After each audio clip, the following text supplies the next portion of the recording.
Desde siempre el hombre ha consumido todo tipo de drogas, como medicamento o simplemente por placer. El alcohol, la cocaína, la morfina, todas estas sustancias actúan sobre el cerebro. Cannabis, un reto para la ciencia. En la actualidad, la biología puede explicar sus efectos en nuestra mente, y el estudio de las drogas permite a la ciencia comprender mejor el funcionamiento del cerebro.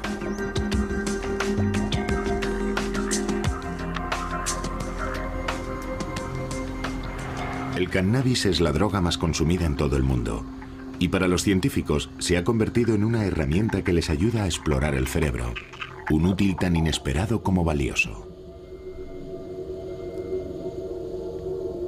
Originario de las estribaciones indias y chinas del Himalaya, el cannabis sativa se usa desde hace mucho tiempo en diferentes ceremonias rituales y como tratamiento medicinal, por sus indudables virtudes terapéuticas. Marruecos es el primer productor mundial con más de 2.300 toneladas al año. El cannabis se fuma en forma de hojas secas, es lo que llamamos marihuana, o como resina, denominada hachís. El kif es un polvo de polen que se extrae de las plantas siguiendo una técnica tradicional marroquí llamada batido.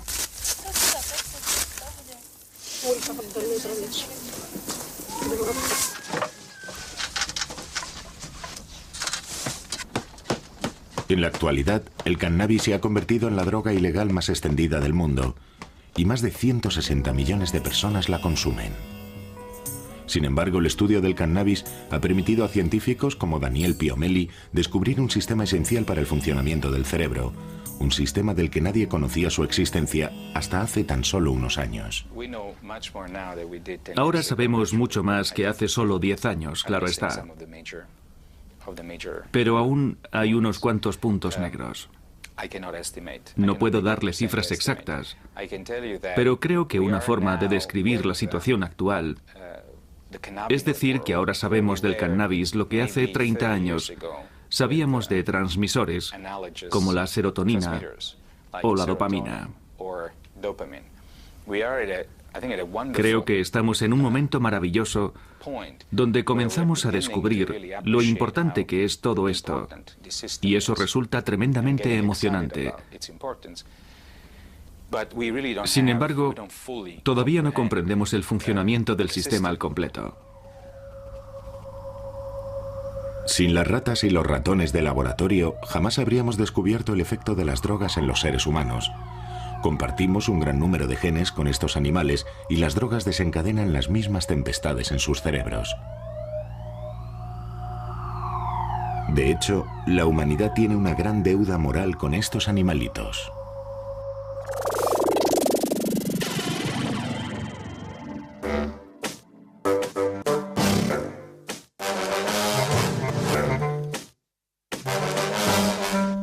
Podemos drogar a los ratones, manipular sus genes e incluso diseccionarlos y cortarlos en trocitos.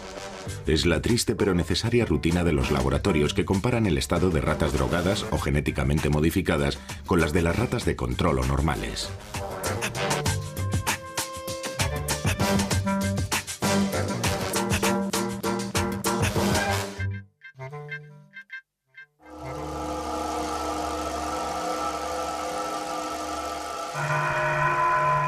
Para tener efecto, todas las drogas piratean el sistema de comunicación del cerebro.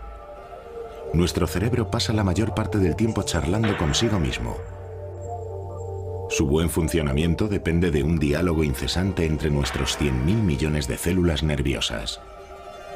Las neuronas. Para hacer circular la información, las neuronas envían mensajes químicos que llamamos neurotransmisores. Ya sea dolor, placer o el ritmo de los intercambios de información, los neurotransmisores regulan el sutil y complejo equilibrio del que depende el conjunto de las funciones de nuestro organismo. Entre cada neurona existe un pequeño espacio donde reina una intensa actividad. Es ahí, en la sinapsis, donde los neurotransmisores realizan su misión. Para transmitir información de una neurona a otra, se unen a sus receptores correspondientes. A principios de la década de los 90, los investigadores se dieron cuenta de que el cannabis encajaba perfectamente en cierto tipo de receptores. Esto significaba que nuestro cerebro fabricaba moléculas que debían ser parecidas al cannabis. Estas moléculas y sus receptores forman lo que los especialistas como Rafael Maldonado llaman el sistema cannabinoide endógeno. Endógeno porque se encuentra en el interior de nuestro organismo. Desde los años 80 sabemos que, en efecto, hay receptores específicos para esta sustancia. Nuestro cerebro, nuestro organismo, está preparado para recibir esas moléculas, para recibir los cannabinoides. Tenemos receptores, proteínas específicas para fijar los cannabinoides, pero no están ahí para notar los efectos del hachís ni de la marihuana, no, sino porque tenemos un sistema endógeno de cannabinoides. Para que se hagan una idea de la importancia de este sistema, hay que tener en cuenta que la cantidad de receptores cannabinoides es mucho mayor que la cantidad de cualquier otro neurotransmisor clásico. El número de estos receptores ha dejado estupefactos a los científicos. En determinadas zonas del cerebro son hasta 12 veces más numerosos que los receptores de la dopamina.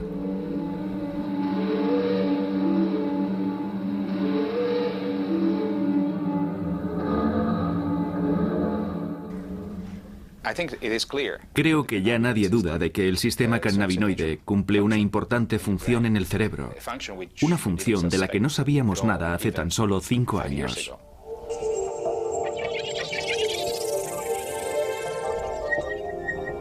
En el cerebro, este sistema actúa sobre el cerebelo que controla la coordinación de los movimientos y el tronco cerebral que regula las funciones vitales. El striatum, el hipocampo y la amígdala son responsables de los movimientos reflejos, la memoria y la ansiedad.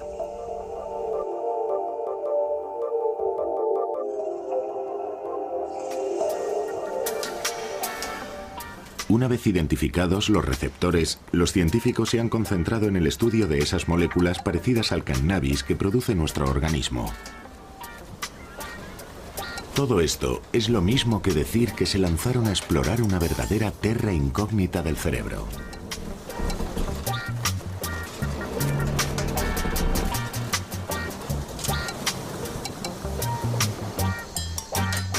En 1992 consiguieron aislar una primera molécula cannabinoide, la anandamida. Su nombre proviene de la palabra ananda, que significa felicidad en sánscrito. Después encontraron 4 más, pero hay quien cree que puede haber hasta una decena en total. Si los científicos han realizado estos descubrimientos tan tarde, es porque no tenían el retrato robot de estas moléculas. Buscaban neurotransmisores clásicos, mientras que los cannabinoides no se parecen en nada a dichos neurotransmisores. Tomemos como ejemplo la dopamina. Este neurotransmisor espera en la primera neurona a que se le ordene reaccionar. Entonces se libera en la sinapsis y se fija a uno de los receptores de la neurona siguiente. Los cannabinoides no existen como tales. Cuando el cerebro necesita de ellos, los fabrica utilizando la grasa presente en la superficie de las neuronas. Luego se dirigen a la sinapsis y pueden estimular los receptores de cualquier neurona. El neurofarmacólogo del Collège de France, Jean-Paul Tassin, estudia desde hace mucho tiempo los efectos de la molécula activa del cannabis, la delta-9-tetrahidrocannabinol, o THC. Se podría decir que los seres humanos en el cerebro fabrican moléculas que se parecen mucho a las drogas. ¿Cuál es la diferencia entre las drogas procedentes del exterior y las que produce nuestro organismo? Una de las principales diferencias es la cantidad de sustancia que uno toma con el THC o con el opio, que no tiene comparación con la que se libera de forma natural dentro del cerebro. Eso es lo primero. En segundo lugar, la localización. Los productos endógenos en cuestión solo se liberan en un lugar extremadamente preciso de la sinapsis y en una zona con unas dimensiones infinitamente reducidas, mientras que cuando uno ingiere droga, el conjunto del cerebro se ve afectado por el producto y por lo tanto resulta estimulado en su totalidad. Sí. Vaya. De locos. ¡Qué fuerte! Sí. Vaya pelotazo.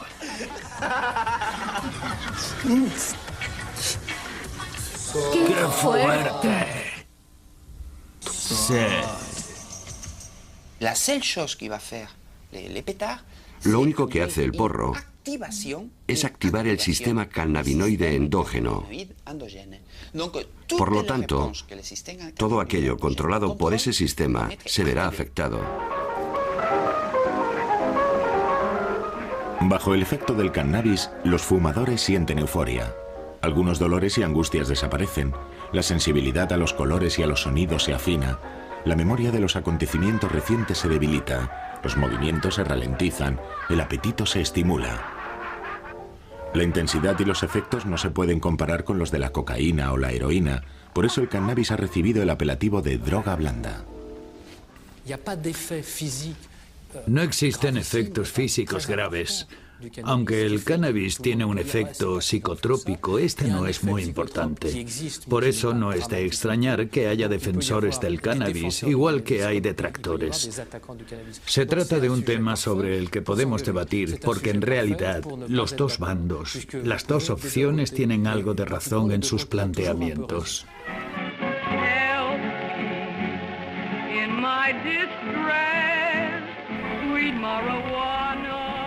El cannabis comienza a extenderse por Europa a principios del siglo XIX. En la década de 1850 en París, el Club de los Hashichons reunía a escritores como Théophile Gautier, Charles Baudelaire, Gerard de Nerval o a pintores como Honoré Daumier y Eugène Delacroix.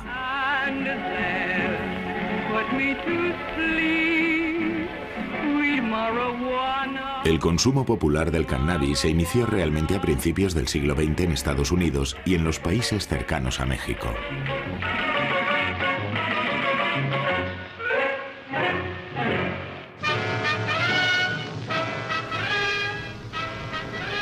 Le contamos todo sobre esta peligrosa droga y sus efectos. ¿Están sus hijos preparados para acudir a fiestas sin vigilancia de los adultos? En los años 30 los países occidentales prohíben el cannabis. Películas como esta previenen a las familias y la marihuana recibe el apodo de asesina de la juventud. Sin embargo, entre artistas, músicos de jazz y poetas de la generación beat se reconoce públicamente su uso. Y finalmente, gracias al movimiento hippie de mediados de los años 60, se produce una verdadera explosión de su consumo entre jóvenes tanto en Estados Unidos como en Europa. El cannabis se convierte en la droga del amor y de la paz.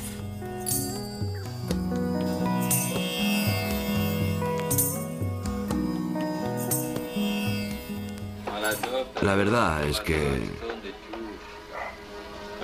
cuando uno está triste, cuando estás muy deprimido, esto sienta fenomenal.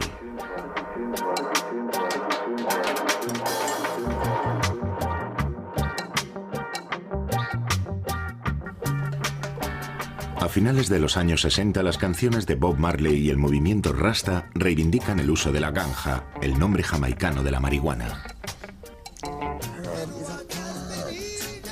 Es una planta. Y es buena para muchas cosas. ¿Por qué? ¿Por qué el gobierno que se supone quiere el bien de la gente está en contra? No sabemos nada de ellos, solo que dicen: no fuméis hierba. Y claro, eso hace que nos rebelemos.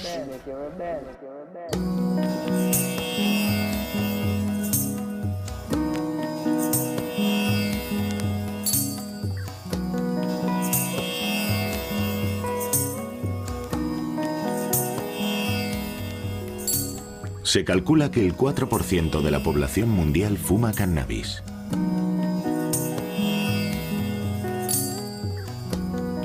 Para conocer mejor este fenómeno, el Ministerio Federal Alemán de la Sanidad Pública encargó a Dieter Kleber que estudiara los hábitos de más de 1.500 consumidores.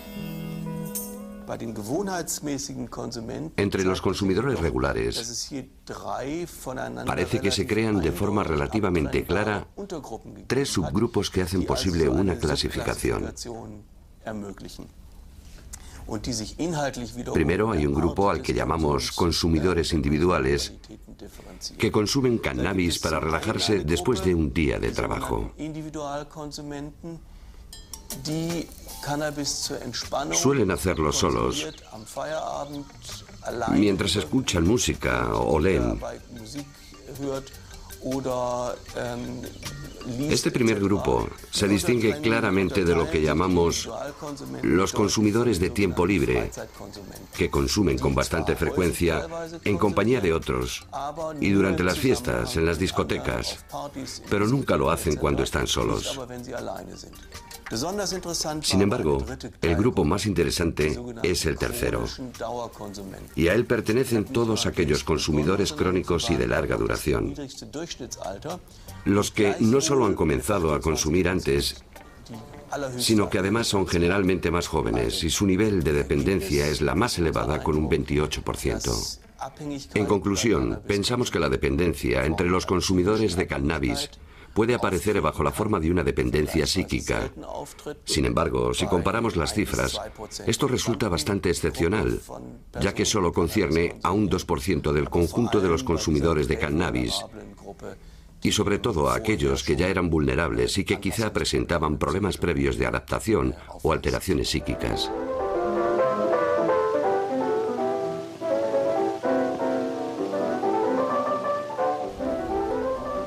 Dependencia.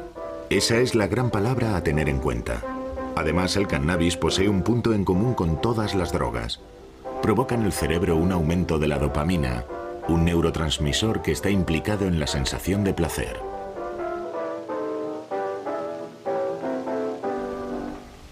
Cariño, eres maravilloso. ¿Te das cuenta ahora?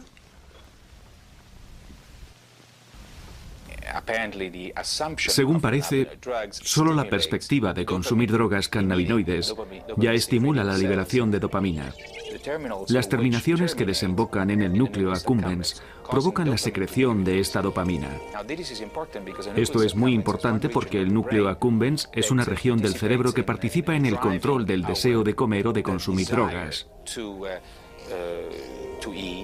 Por lo tanto, el aumento de la secreción de dopamina y la activación de los receptores de la dopamina en esta zona podría estimular el deseo de consumir drogas.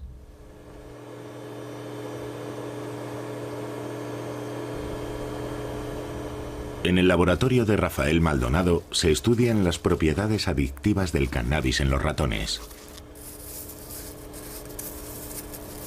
Este experimento nos permitirá ver si a los ratones les gusta el cannabis y si se pueden hacer drogodependientes.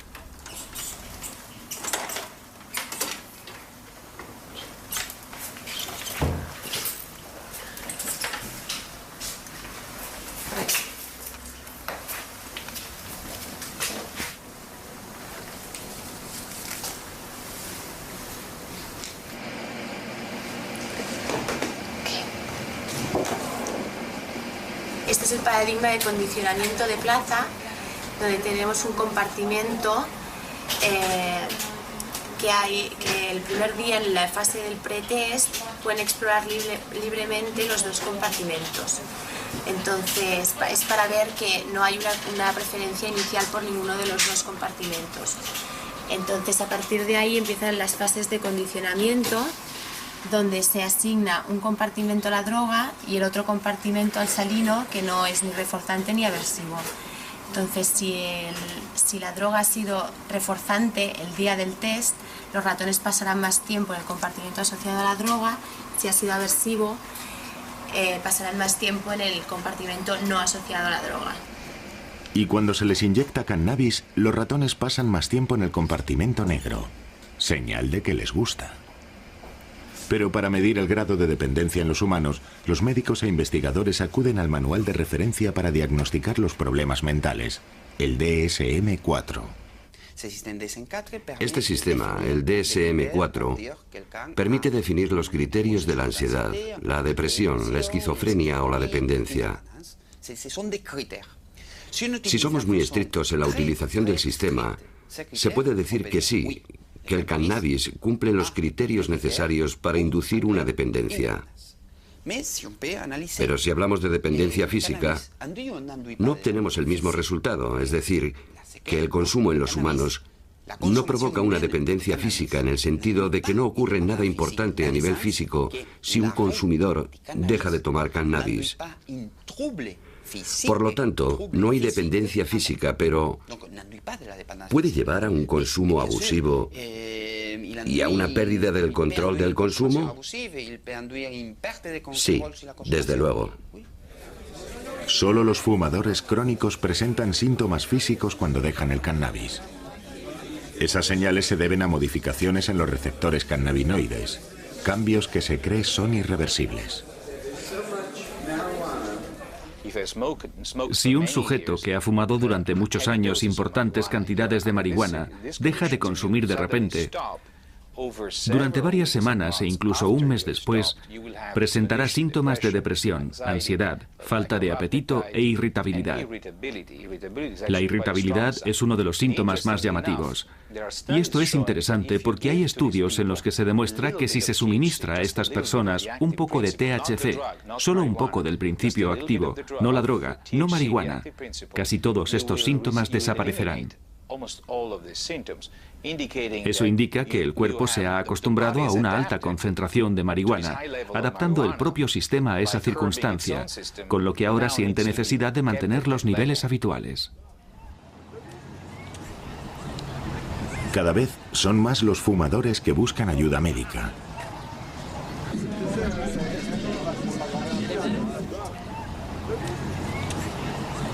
En el servicio de adicciones de Philippe Battel, un 3% de las consultas tienen que ver con el consumo de cannabis. Lo más importante es realizar un diagnóstico de la adicción lo más preciso posible. Y eso es, con frecuencia, difícil. En las drogas existe una correlación evidente entre la cantidad consumida y el grado de dependencia o de riesgo de dependencia. Sin embargo, en el caso del cannabis, todo esto no está tan claro, ya que hay un factor que lo complica todo. Generalmente, el consumidor no sabe exactamente lo que está tomando. Seguramente se limita a acudir a su proveedor habitual. El porcentaje de THC de estos productos es muy variable. ¿Un porro? Gracias. ¿Seguro que Jimmy llegará pronto? Claro, está al caer.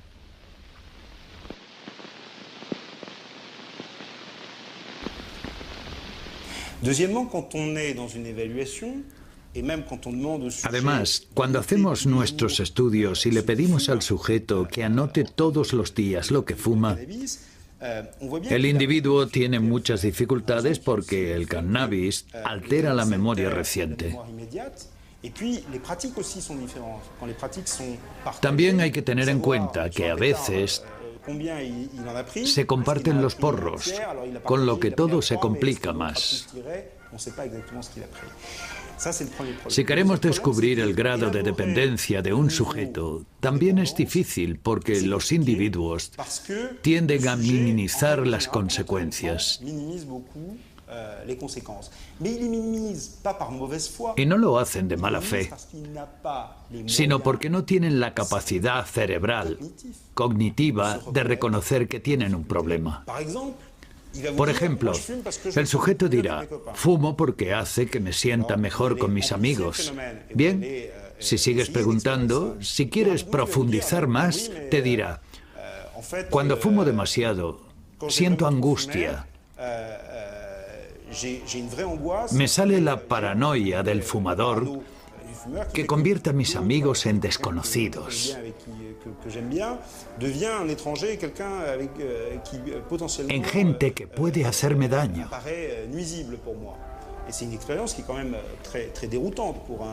Es una locura. Hay inconvenientes, peligros unidos al consumo del cannabis.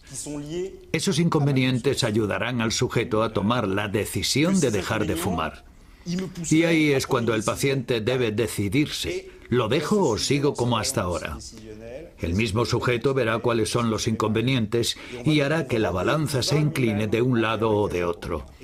Y nosotros estamos ahí para ayudarles a tomar esa decisión. Desde hace varios años, el consumo de cannabis entre los jóvenes europeos no deja de aumentar. En Francia, la mitad de los menores de 18 años han fumado al menos un porro. Según Daniel Piomelli, este consumo precoz del cannabis podría tener consecuencias nefastas en sus jóvenes cerebros. Los adolescentes se parecen a los adultos en muchos aspectos. Son igual de altos, los chicos incluso tienen barba y pueden disfrutar de una vida sexual activa. Se parecen mucho a los adultos, pero se distinguen al menos en una cosa, su gran curiosidad. Están abiertos a nuevas experiencias. Y la razón de esta curiosidad es que los sistemas cerebrales involucrados en este tipo de comportamiento se desarrollan más o menos durante la adolescencia.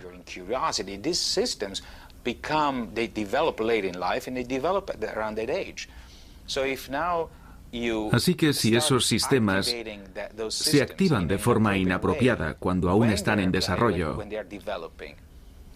podrían dar lugar a serios problemas años más tarde.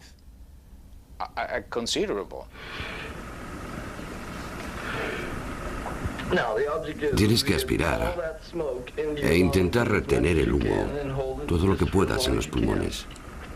No sé si quiero hacerlo. Vamos, al menos pruébalo. Venga. Que no. No es posible saber si la marihuana te hará daño. Es una sustancia totalmente impredecible. Hay marihuana suave y la hay muy fuerte. Y cada persona reacciona de diferente forma a una misma dosis. Déjame a mí. ¿Qué efecto tiene? Cuando le des unas caladas más, lo averiguarás por ti mismo. Venga, vamos. Muchos consumidores sienten la necesidad de iniciar a otros en el consumo y presionarán a sus amigos para que fumen. Los que no quieran quedarán fuera del grupo. Evidentemente, aquellos que toman cannabis son jóvenes, adolescentes que se van a enfrentar a una modificación, que van a desarrollar su personalidad en función del medio que los rodea, y el cannabis, cuando lo fuman, les permite alejarse de todo, de la necesidad de adaptarse a su mundo, de desarrollar su propia personalidad.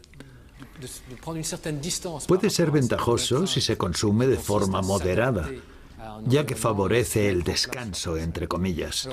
Pero si se toma de forma regular, esa maduración, totalmente necesaria para convertirse en adulto, se ve alterada,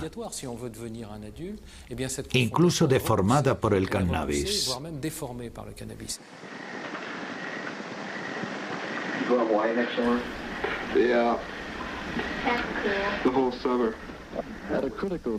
En un momento importante en el que los jóvenes deben decidir cómo será su futuro, los que se hacen adictos a la marihuana acaban dependiendo de esa vía de escape donde lo irreal parece hermoso y la realidad de la vida se antoja innecesaria.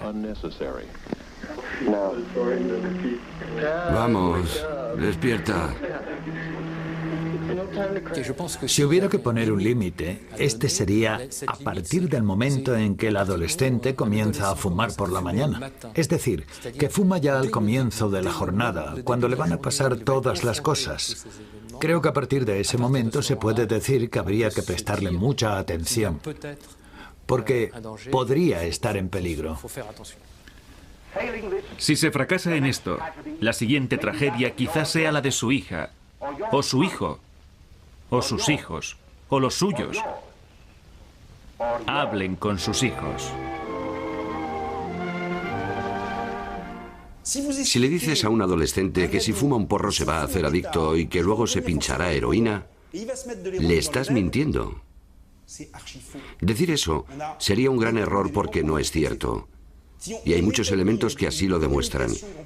Si se intenta disuadirles para que no fumen, no solo no se conseguirá, sino que además ocurrirá todo lo contrario.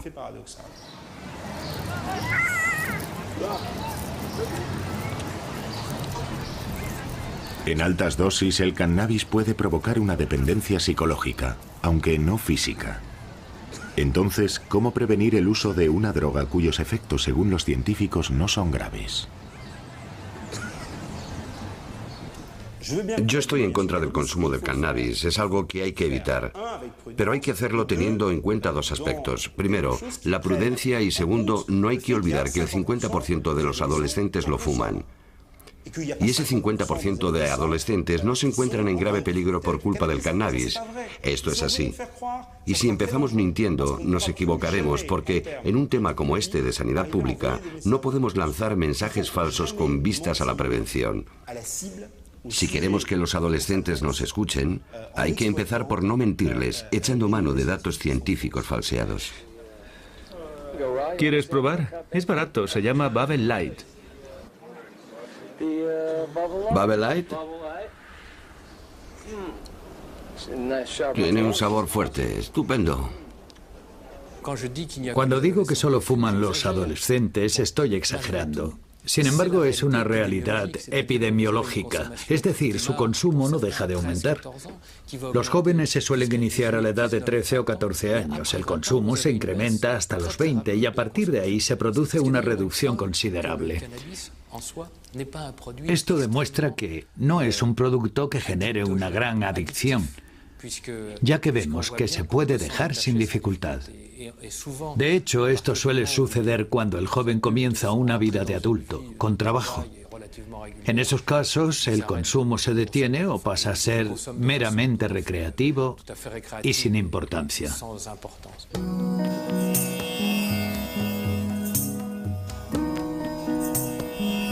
En casi todos los países, el consumo y el cultivo del cannabis están prohibidos. Sin embargo, eso no desanima a algunos consumidores que producen a escondidas.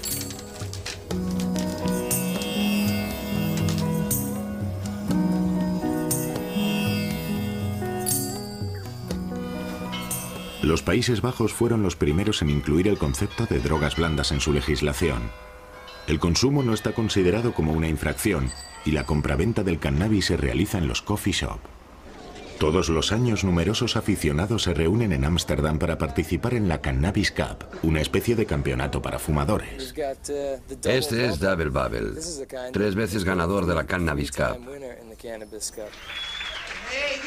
Y aquí tenemos al ganador. Este es muy puro. Se llama Premier Cru y es como el buen vino. Es hachís envejecido.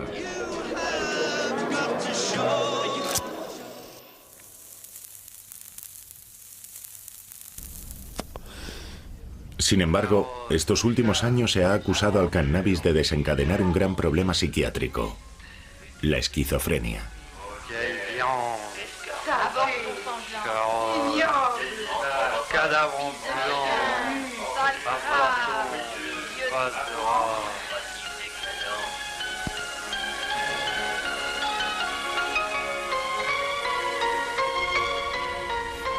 Esta enfermedad se manifiesta precisamente al final de la adolescencia o al comienzo de la edad adulta.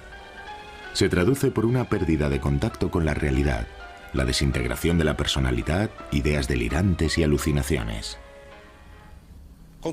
Cuando vemos sujetos que presentan un cuadro de esquizofrenia y que tienen dependencia del cannabis, si estudiamos su historial, nos damos cuenta de que antes de comenzar a consumir, ya había pequeños elementos que se pueden definir como señales precoces y que los psiquiatras han aprendido a reconocer como indicadores de que algo no marcha bien.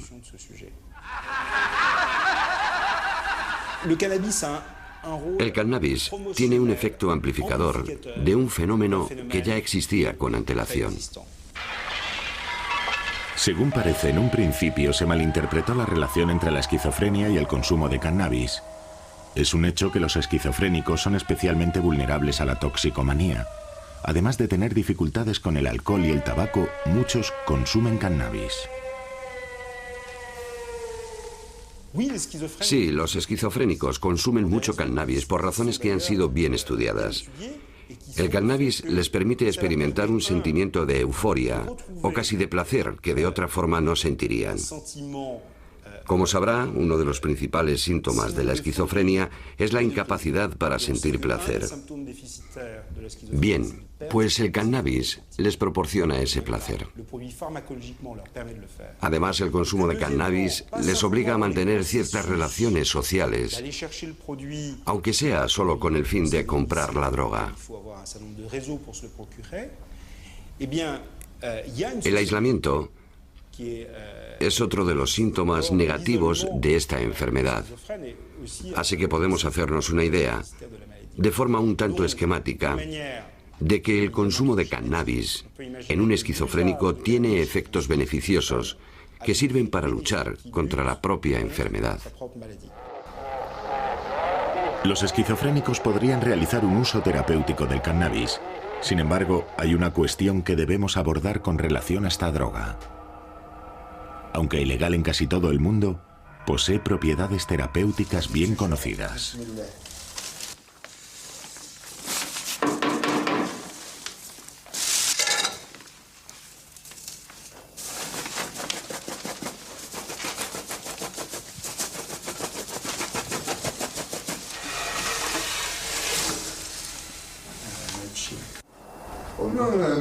Muchos dicen que es veneno, pero yo no lo creo. Yo creo que es una medicina.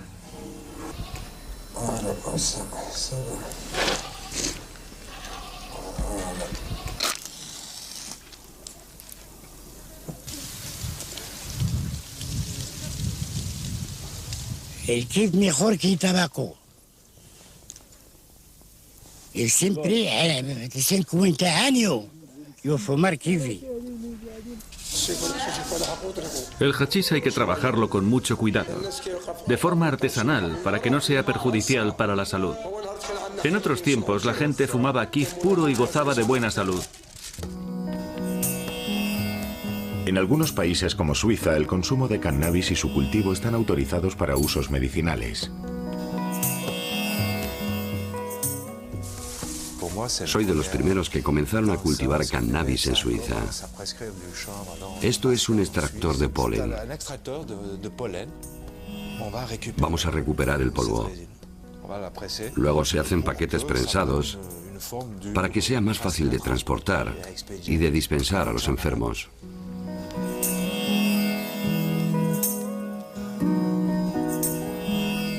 En esta clínica de Berna se trata a pacientes aquejados de esclerosis en placas con cápsulas hechas de cannabis. Nos ayuda a dormir mejor, por lo menos a mí. Así que ese es un buen uso. También hace que nos levantemos más relajados porque las mañanas suelen ser duras. Además, la otra opción es tomar medicamentos muy fuertes con numerosos efectos secundarios. Por eso no tomo ninguna medicina contra los temblores o los espasmos, porque los efectos secundarios son muy fuertes, demasiado fuertes para mí.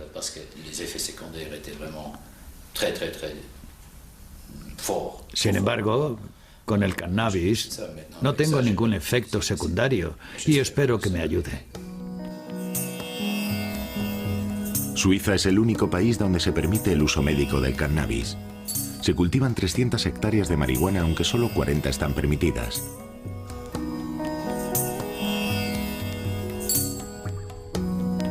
La gran mayoría de la producción está destinada al uso ilegal y a la exportación. Que haya sustancias de las que se haga un mal uso no tiene nada que ver con el hecho de que esas mismas sustancias tengan aplicaciones en el campo de la medicina. Le pongo el ejemplo de los opiáceos. Todo el mundo sabe el peligro que entraña consumir drogas opiáceas y, sin embargo, nadie cuestiona el uso de la morfina para aliviar el dolor en ciertos casos. Con los cannabinoides ocurre lo mismo. En Francia, todos los años diferentes grupos se reúnen para pedir que se revise la ley. El objetivo es que algunos enfermos puedan fumar cannabis.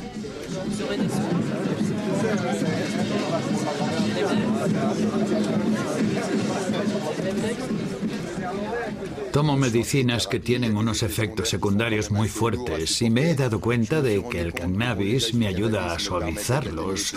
No entiendo por qué nadie me tiene que prohibir fumar cannabis. El mensaje que se da al público en general debe estar muy bien estudiado y calibrado.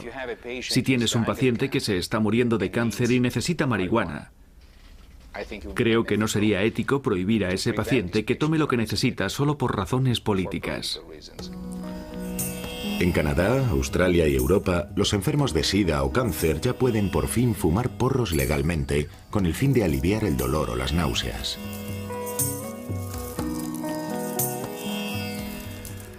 La marihuana es una droga y no se puede pedir a la gente que soporte sus efectos todos los días de su vida. No querríamos tomar un analgésico que nos produjera pérdida de memoria. Eso sería un desastre. Ni tampoco queremos que esa medicina nos haga caer en un estado de euforia constante. Eso provocaría problemas en el trabajo. Don Alfredo, doña Lisa, aprovecho este momento para pedirles la mano de... la mano de...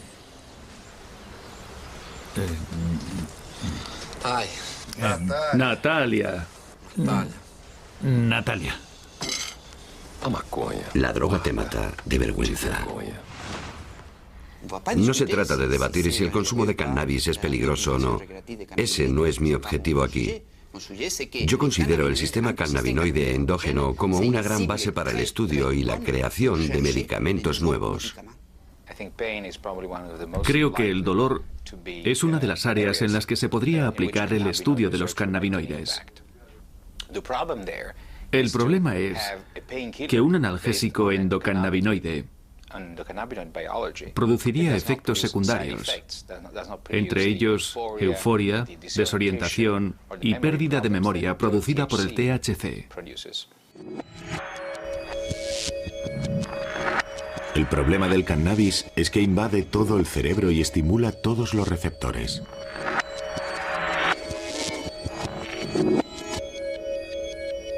Pero no es el cannabis en sí lo que más interesa a los investigadores.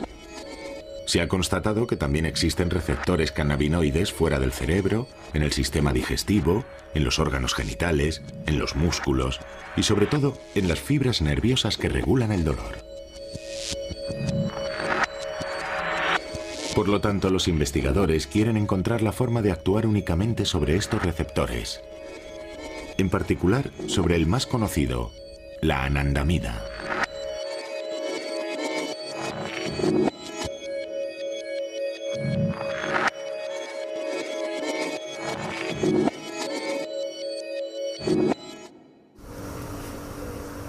Daniel Piaumelli ha desarrollado un medicamento contra el dolor que reacciona sobre esos receptores de forma muy localizada. Para probar su eficacia, administra la medicina a ratas de laboratorio a las que previamente les ha realizado una ligadura del nervio ciático. La rata no recibe ningún tratamiento, presa del dolor, apenas se puede mover.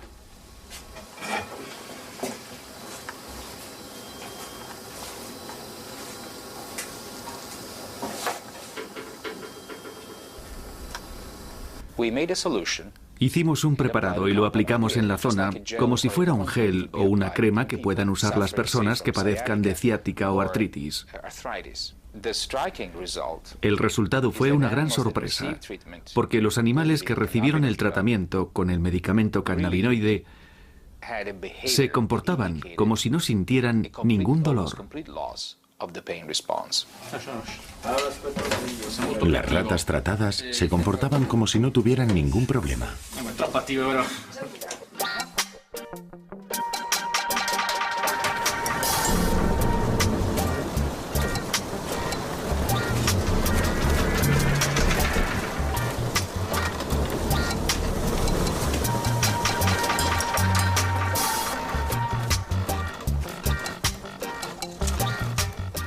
Este tipo de crema podría tratar dolores que ningún otro medicamento ha conseguido aliviar hasta ahora. Por ejemplo, los dolores crónicos provocados por la diabetes, las lesiones en los nervios o la amputación de un miembro. Sin embargo, las investigaciones sobre el sistema cannabinoide permiten imaginar aplicaciones aún más sorprendentes que el tratamiento del dolor.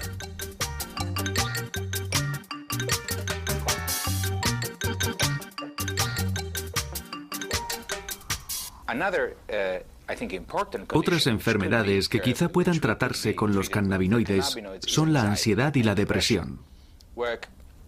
El trabajo con animales nos ha mostrado que si se bloquea la desactivación de la anandamida, la puerta que lleva a la destrucción de la anandamida, y si se incrementan los niveles de anandamida, en lugar de tener los efectos que provocan la activación de los receptores cannabinoides, solo tendremos unos efectos muy selectivos que incluyen un alivio de la ansiedad, como hemos visto en los animales. Cuando la anandamida termina su misión en la sinapsis, vuelve a la neurona y luego es eliminada por otras moléculas. Si un medicamento impidiese su destrucción, la anandamida podría actuar durante más tiempo.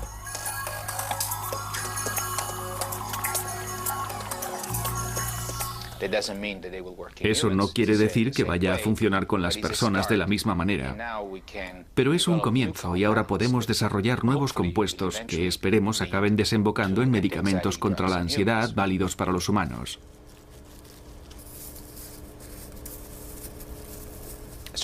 Desde luego no espero que la creación de ansiolíticos o antidepresivos basados en el sistema cannabinoide sea una tarea fácil o que vaya a producirse en los próximos 5 años. Pero sí creo que dentro de 10 o 20 años tendremos medicinas que traten males neuropsiquiátricos y que estén basados en el sistema endocannabinoide. Aún más sorprendente. Se ha descubierto recientemente que ciertas enfermedades pueden tener su causa en desajustes del sistema cannabinoide. En el cerebro, el hipotálamo participa en la regulación del apetito, y los científicos han demostrado que los endocannabinoides pueden afectar a esta región.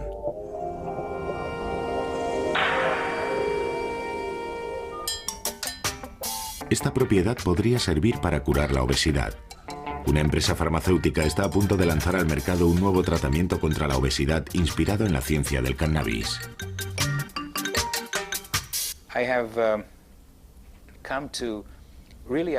Ahora valoro la ciencia mucho más que cuando era joven. Por entonces no me daba cuenta de lo útil que podía ser para todo el mundo. No lo supe hasta que entré a formar parte de esta empresa científica.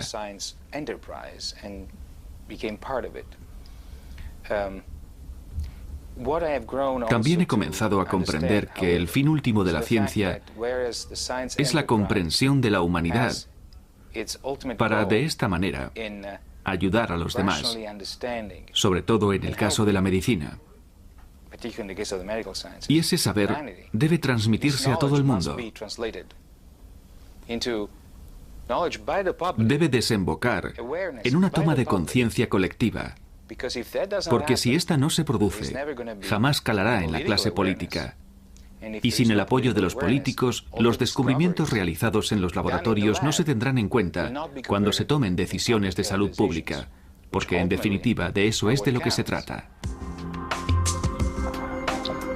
En un contexto deformado por las diferentes posturas políticas, el debate sobre el cannabis debe atenerse sobre todo a los datos científicos.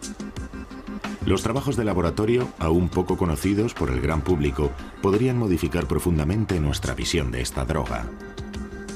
Los científicos realizan avances espectaculares en la comprensión de los efectos del cannabis, y sus descubrimientos acerca del funcionamiento de nuestro cerebro abren perspectivas inéditas sobre los tratamientos médicos del futuro. Según los investigadores, se ha puesto en marcha una verdadera revolución biológica.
Una pausa y volvemos con el cáñamo, que aunque es más conocido en su principio activo euforizante, es una planta con múltiples aplicaciones en la vida diaria.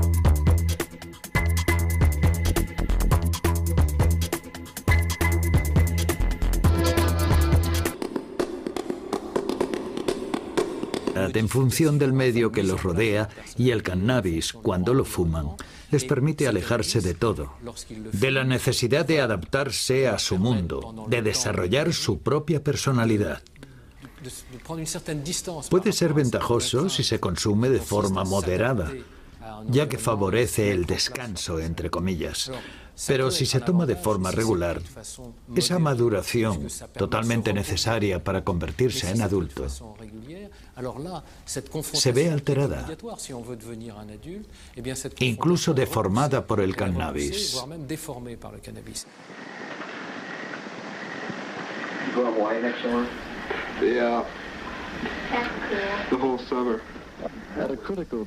En un momento importante en el que los jóvenes deben decidir cómo será su futuro, los que se hacen adictos a la marihuana acaban dependiendo de esa vía de escape donde lo irreal parece hermoso y la realidad de la vida se antoja innecesaria. Vamos, despierta. Si hubiera que poner un límite, este sería a partir del momento en que el adolescente comienza a fumar por la mañana. Es decir, que fuma ya al comienzo de la jornada, cuando le van a pasar todas las cosas. Creo que a partir de ese momento se puede decir que habría que prestarle mucha atención, porque podría estar en peligro. Si se fracasa en esto, la siguiente tragedia quizás sea la de su hija, o su hijo, o sus hijos, o los suyos. Hablen con sus hijos. Si le dices a un adolescente que si fuma un porro se va a hacer adicto y que luego se pinchará heroína, le estás mintiendo. Decir eso sería un gran error porque no es cierto. Y hay muchos elementos que así lo demuestran. Si se intenta disuadirles para que no fumen, no solo no se conseguirá, sino que además ocurrirá todo lo contrario.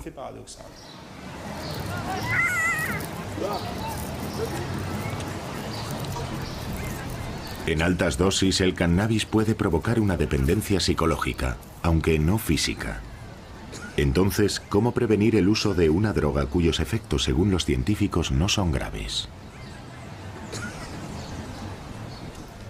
Yo estoy en contra del consumo del cannabis, es algo que hay que evitar. Pero hay que hacerlo teniendo en cuenta dos aspectos. Primero, la prudencia y segundo, no hay que olvidar que el 50% de los adolescentes lo fuman. Y ese 50% de adolescentes no se encuentran en grave peligro por culpa del cannabis. Esto es así. Y si empezamos mintiendo, nos equivocaremos porque en un tema como este de sanidad pública no podemos lanzar mensajes. El compartimento no asociado a la droga.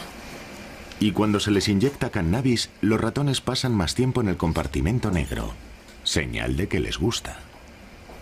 Pero para medir el grado de dependencia en los humanos, los médicos e investigadores acuden al manual de referencia para diagnosticar los problemas mentales, el DSM-4. Este sistema, el DSM-4, permite definir los criterios de la ansiedad, la depresión, la esquizofrenia o la dependencia. Si somos muy estrictos en la utilización del sistema, se puede decir que sí, que el cannabis cumple los criterios necesarios para inducir una dependencia. Pero si hablamos de dependencia física, no obtenemos el mismo resultado, es decir, que el consumo en los humanos no provoca una dependencia física en el sentido de que no ocurre nada importante a nivel físico si un consumidor deja de tomar cannabis. Por lo tanto, no hay dependencia física, pero ¿puede llevar a un consumo abusivo y a una pérdida del control del consumo? Sí, desde luego. Solo los fumadores crónicos presentan síntomas físicos cuando dejan el cannabis. Esas señales se deben a modificaciones en los receptores cannabinoides, cambios que se cree son irreversibles. Si un sujeto que ha fumado durante muchos años importantes cantidades de marihuana deja de consumir de repente, durante varias semanas e incluso un mes después, presentará síntomas de depresión, ansiedad, falta de apetito e irritabilidad. La irritabilidad es uno de los síntomas más llamativos. Y esto es interesante porque hay estudios en los que se demuestra que si se suministra a estas personas un poco de THC, solo un poco del principio activo, no la droga, no marihuana, casi todos estos síntomas desaparecerán. Eso indica que el cuerpo se ha acostumbrado a una alta concentración de marihuana, adaptando el propio sistema a esa circunstancia, con lo que ahora siente necesidad de mantener los niveles habituales. Cada vez son más los fumadores que buscan ayuda médica.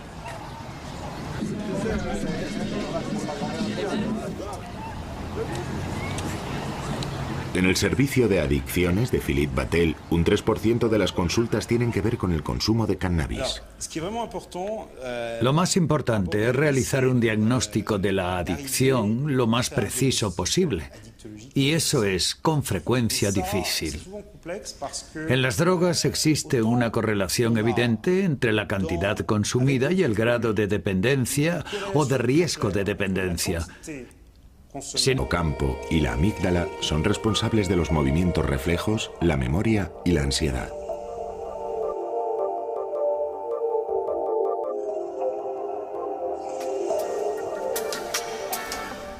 Una vez identificados los receptores, los científicos se han concentrado en el estudio de esas moléculas parecidas al cannabis que produce nuestro organismo. Todo esto es lo mismo que decir que se lanzaron a explorar una verdadera terra incógnita del cerebro.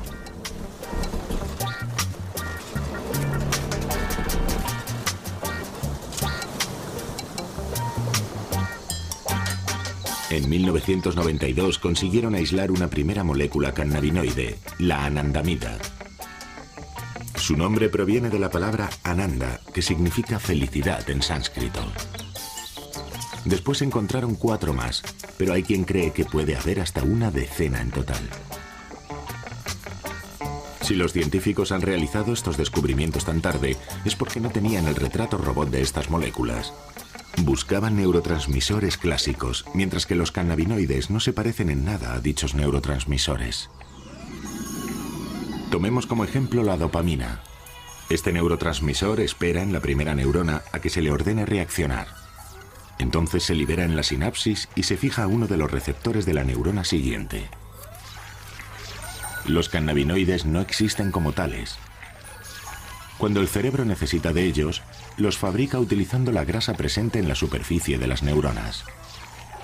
Luego se dirigen a la sinapsis y pueden estimular los receptores de cualquier neurona. El neurofarmacólogo del Collège de France, Jean-Paul Tassin, estudia desde hace mucho tiempo los efectos de la molécula activa del cannabis, la delta-9-tetrahidrocannabinol, o THC. Se podría decir que los seres humanos en el cerebro fabrican moléculas que se parecen mucho a las drogas. ¿Cuál es la diferencia entre las drogas procedentes del exterior y las que produce nuestro organismo? Una de las principales diferencias es la cantidad de sustancia que uno toma con el THC o con el opio, que no tiene comparación con la que se libera de forma natural dentro del cerebro. Eso es lo primero.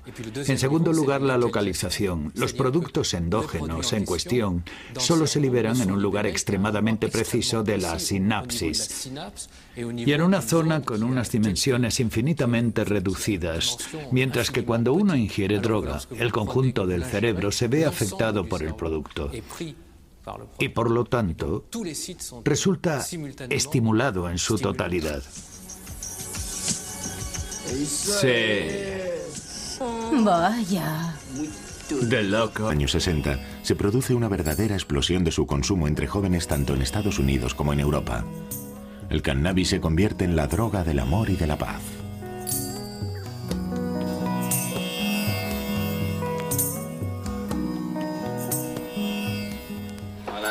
La verdad es que cuando uno está triste, cuando estás muy deprimido, esto sienta fenomenal.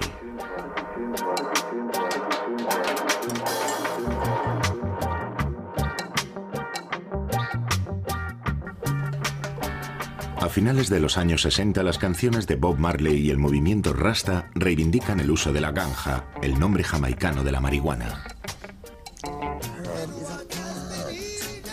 Es una planta. Y es buena para muchas cosas. ¿Por qué? ¿Por qué el gobierno que se supone quiere el bien de la gente está en contra? No sabemos nada de ellos, solo que dicen: no fuméis hierba. Y claro, eso hace que nos rebelemos.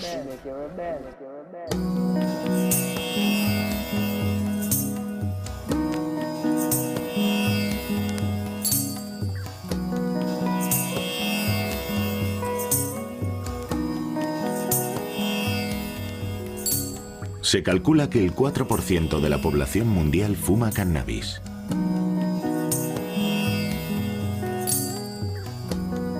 Para conocer mejor este fenómeno, el Ministerio Federal Alemán de la Sanidad Pública encargó a Dieter Kleber que estudiara los hábitos de más de 1.500 consumidores.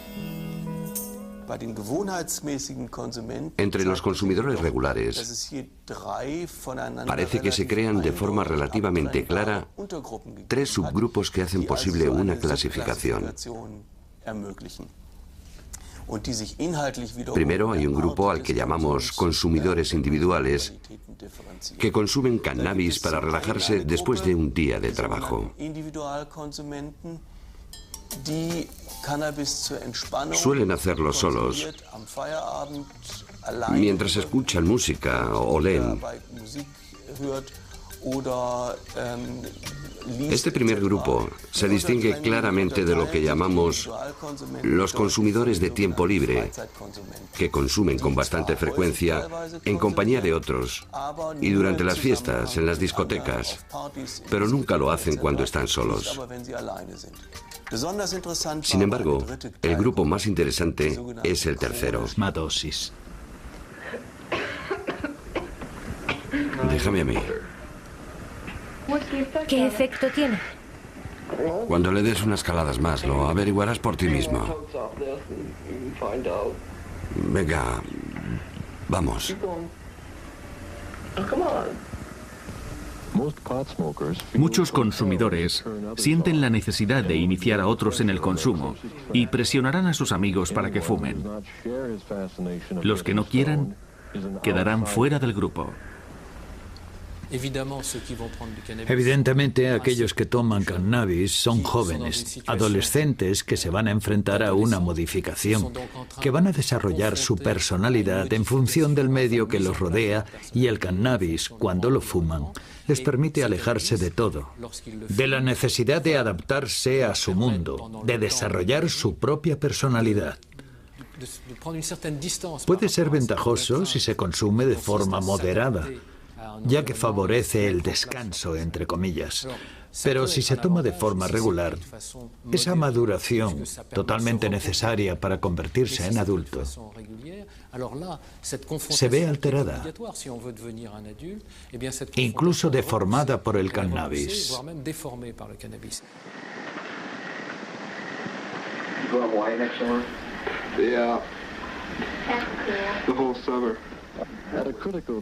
En un momento importante en el que los jóvenes deben decidir cómo será su futuro, los que se hacen adictos a la marihuana acaban dependiendo de esa vía de escape donde lo irreal parece hermoso y la realidad de la vida se antoja innecesaria. Vamos, despierta. Si hubiera que poner un límite, este sería a partir del momento en que el adolescente comienza a fumar por la mañana. Es decir, que fuma ya al comienzo de la jornada, cuando le van a pasar todas las cosas. Creo que a partir de ese momento se puede decir que habría que prestarle mucha atención, porque podría estar en peligro. Si se fracasa en esto, la siguiente tragedia quizás sea la de su hija, o su hijo, o sus hijos, o los suyos. Hablen con sus hijos. Si le dices a un adolescente que si fuma un porro se va a hacer adicto y que luego se pinchará heroína, le estás mintiendo. Decir eso sería un gran error porque no es cierto. Y hay muchos elementos que así lo demuestran. Si se intenta disuadirles para que no fumen, no solo no se conseguirá, sino que además ocurrirá todo lo contrario. Entonces, es para ver que no hay una preferencia inicial por ninguno de los dos compartimentos.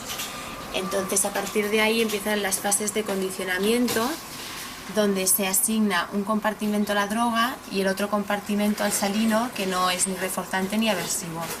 Entonces, si la droga ha sido reforzante el día del test, los ratones pasarán más tiempo en el compartimento asociado a la droga. Si ha sido aversivo, pasarán más tiempo en el compartimento no asociado a la droga. Y cuando se les inyecta cannabis, los ratones pasan más tiempo en el compartimento negro, señal de que les gusta. Pero para medir el grado de dependencia en los humanos, los médicos e investigadores acuden al manual de referencia para diagnosticar los problemas mentales, el DSM-4. Este sistema, el DSM-4, permite definir los criterios de la ansiedad, la depresión, la esquizofrenia o la dependencia. Si somos muy estrictos en la utilización del sistema, se puede decir que sí, que el cannabis cumple los criterios necesarios para inducir una dependencia. Pero si hablamos de dependencia física, no obtenemos el mismo resultado, es decir, que el consumo en los humanos no provoca una dependencia física en el sentido de que no ocurre nada importante a nivel físico si un consumidor deja de tomar cannabis. Por lo tanto, no hay dependencia física, pero ¿puede llevar a un consumo abusivo y a una pérdida del control del consumo? Sí, desde luego. Solo los fumadores crónicos presentan síntomas físicos cuando dejan el cannabis. Esas señales se deben a modificaciones en los receptores cannabinoides, cambios que se cree son irreversibles. Si un sujeto que ha fumado durante muchos años importantes cantidades de marihuana deja de consumir de repente, durante varias semanas e incluso un mes después, presentará síntomas de depresión, ansiedad, falta de apetito e irritabilidad. La irritabilidad es uno de los síntomas más llamativos. Y esto es interesante porque hay estudios en los que se demuestra que si se suministra a estas personas un poco de THC, solo un poco del principio activo, no la droga, no marihuana, casi todos estos síntomas desaparecerán. Eso indica que el cuerpo se ha acostumbrado a una alta concentración de marihuana, adaptando el propio sistema a esa circunstancia, con lo que ahora siente necesidad de mantener los niveles habituales. Cada vez son más los fumadores que buscan ayuda médica. Fuma en forma de hojas secas es lo que llamamos marihuana, o como resina, denominada hachís. El kif es un polvo de polen que se extrae de las plantas siguiendo una técnica tradicional marroquí llamada batido.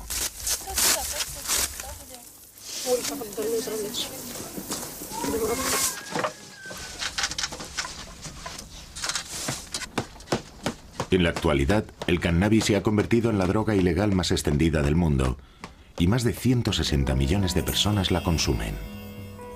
Sin embargo, el estudio del cannabis ha permitido a científicos como Daniel Piomelli descubrir un sistema esencial para el funcionamiento del cerebro, un sistema del que nadie conocía su existencia hasta hace tan solo unos años. Ahora sabemos mucho más que hace solo 10 años, claro está. Pero aún hay unos cuantos puntos negros. No puedo darle cifras exactas, pero creo que una forma de describir la situación actual es decir que ahora sabemos del cannabis lo que hace 30 años sabíamos de transmisores como la serotonina o la dopamina. Creo que estamos en un momento maravilloso donde comenzamos a descubrir lo importante que es todo esto, y eso resulta tremendamente emocionante. Sin embargo, todavía no comprendemos el funcionamiento del sistema al completo.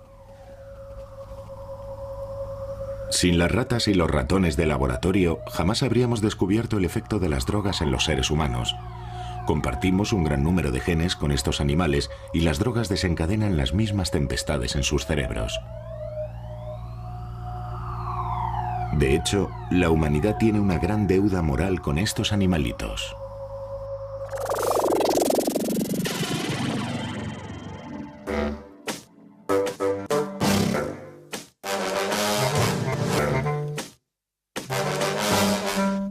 Podemos drogar a los ratones, manipular sus genes e incluso diseccionarlos y cortarlos en trocitos. Es la triste pero necesaria rutina de los laboratorios que comparan el estado de ratas drogadas o genéticamente modificadas con las de las ratas de control o normales.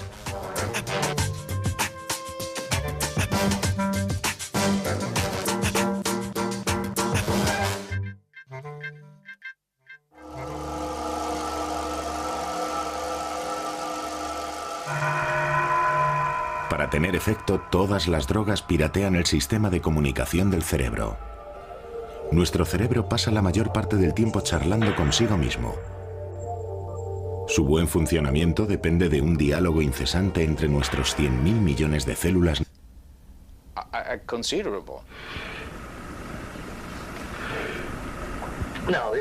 Tienes que aspirar e intentar retener el humo, todo lo que puedas en los pulmones. No sé si quiero hacerlo. Vamos, al menos pruébalo. Venga. Que no. No es posible saber si la marihuana te hará daño. Es una sustancia totalmente impredecible. Hay marihuana suave y la hay muy fuerte. Y cada persona reacciona de diferente forma a una misma dosis. Déjame a mí. ¿Qué efecto tiene? Cuando le des unas caladas más, lo averiguarás por ti mismo. Venga, vamos. Muchos consumidores sienten la necesidad de iniciar a otros en el consumo y presionarán a sus amigos para que fumen. Los que no quieran quedarán fuera del grupo. Evidentemente, aquellos que toman cannabis son jóvenes, adolescentes que se van a enfrentar a una modificación, que van a desarrollar su personalidad en función del medio que los rodea, y el cannabis, cuando lo fuman, les permite alejarse de todo, de la necesidad de adaptarse a su mundo, de desarrollar su propia personalidad. Puede ser ventajoso si se consume de forma moderada, ya que favorece el descanso, entre comillas. Pero si se toma de forma regular, esa maduración, totalmente necesaria para convertirse en adulto, se ve alterada, incluso deformada por el cannabis.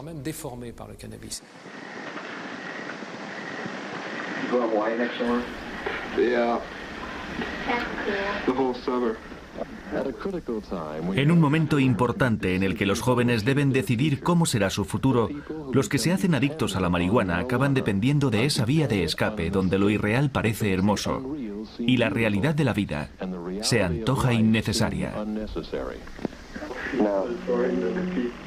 Vamos, despierta. Si hubiera que poner un límite, este sería a partir del momento en que el adolescente comienza a fumar por la mañana. Es decir, que fuma ya al comienzo de la jornada, cuando le van a pasar todas las cosas. Creo que a partir de ese momento se puede decir que habría que prestarle mucha atención, porque podría estar en peligro.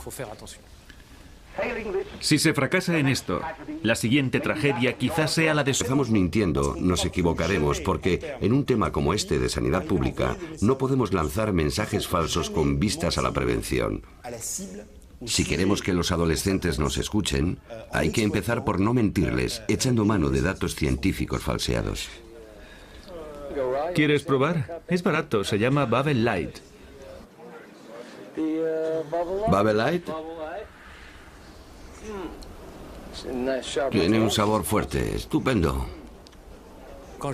Cuando digo que solo fuman los adolescentes, estoy exagerando. Sin embargo, es una realidad epidemiológica, es decir, su consumo no deja de aumentar. Los jóvenes se suelen iniciar a la edad de 13 o 14 años, el consumo se incrementa hasta los 20 y a partir de ahí se produce una reducción considerable. Esto demuestra que no es un producto que genere una gran adicción, ya que vemos que se puede dejar sin dificultad. De hecho, esto suele suceder cuando el joven comienza una vida de adulto, con trabajo. En esos casos, el consumo se detiene o pasa a ser meramente recreativo y sin importancia.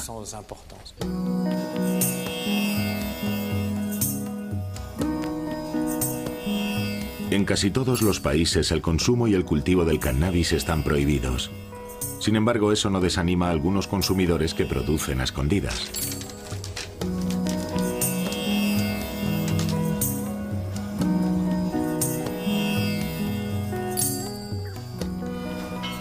Los Países Bajos fueron los primeros en incluir el concepto de drogas blandas en su legislación. El consumo no está considerado como una infracción y la compraventa del cannabis se realiza en los coffee shop. Todos los años numerosos aficionados se reúnen en Ámsterdam para participar en la Cannabis Cup, una especie de campeonato para fumadores. Este es Double Babel, 3 veces ganador de la Cannabis Cup. Y aquí tenemos al ganador. Este es muy puro. Se llama Premier Cru y es como el buen vino. Es hachís envejecido.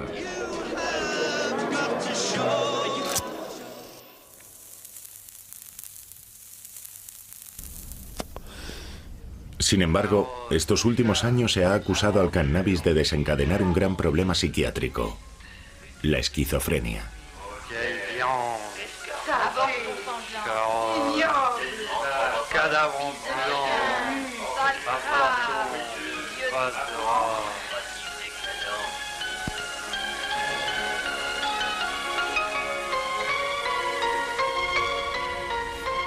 Esta enfermedad se manifiesta precisamente al final de la adolescencia o al comienzo de la edad adulta, ya que vemos que se puede dejar sin dificultad.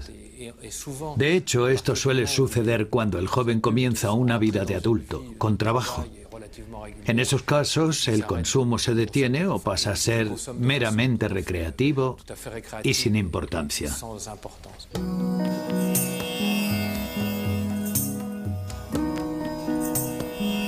En casi todos los países el consumo y el cultivo del cannabis están prohibidos. Sin embargo, eso no desanima a algunos consumidores que producen a escondidas.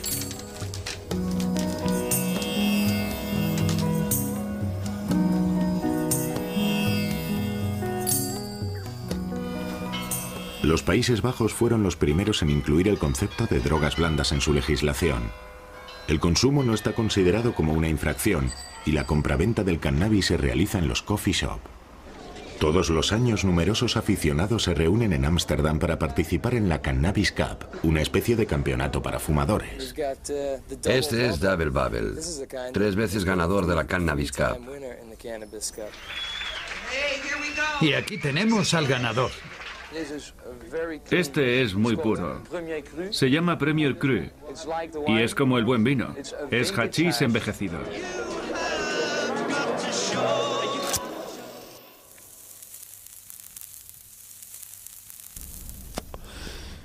Sin embargo, estos últimos años se ha acusado al cannabis de desencadenar un gran problema psiquiátrico: la esquizofrenia.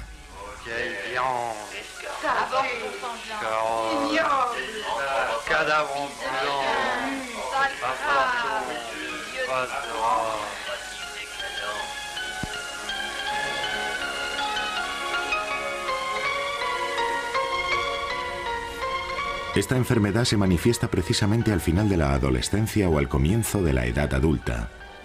Se traduce por una pérdida de contacto con la realidad, la desintegración de la personalidad, ideas delirantes y alucinaciones. Cuando vemos sujetos que presentan un cuadro de esquizofrenia y que tienen dependencia del cannabis, Si estudiamos su historial, nos damos cuenta de que antes de comenzar a consumir, ya había pequeños elementos que se pueden definir como señales precoces y que los psiquiatras han aprendido a reconocer como indicadores de que algo no marcha bien.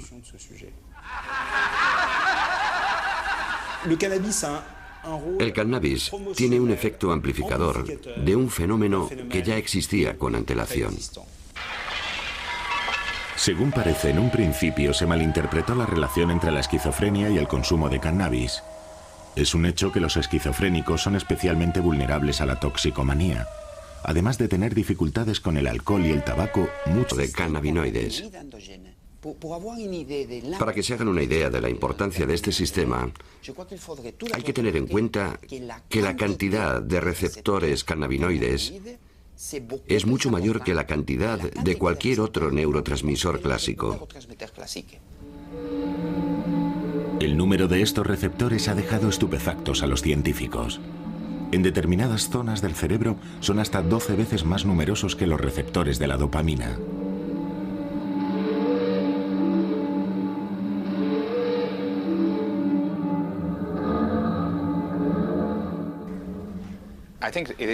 Creo que ya nadie duda de que el sistema cannabinoide cumple una importante función en el cerebro, una función de la que no sabíamos nada hace tan solo 5 años.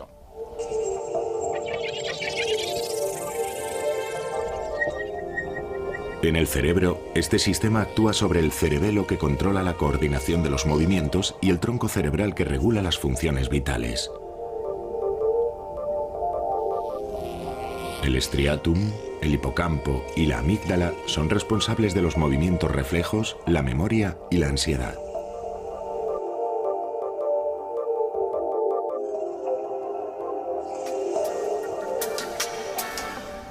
Una vez identificados los receptores, los científicos se han concentrado en el estudio de esas moléculas parecidas al cannabis que produce nuestro organismo.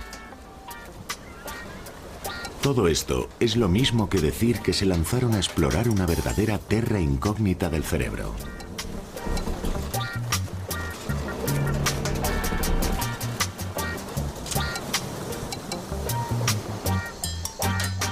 En 1992 consiguieron aislar una primera molécula cannabinoide, la anandamida.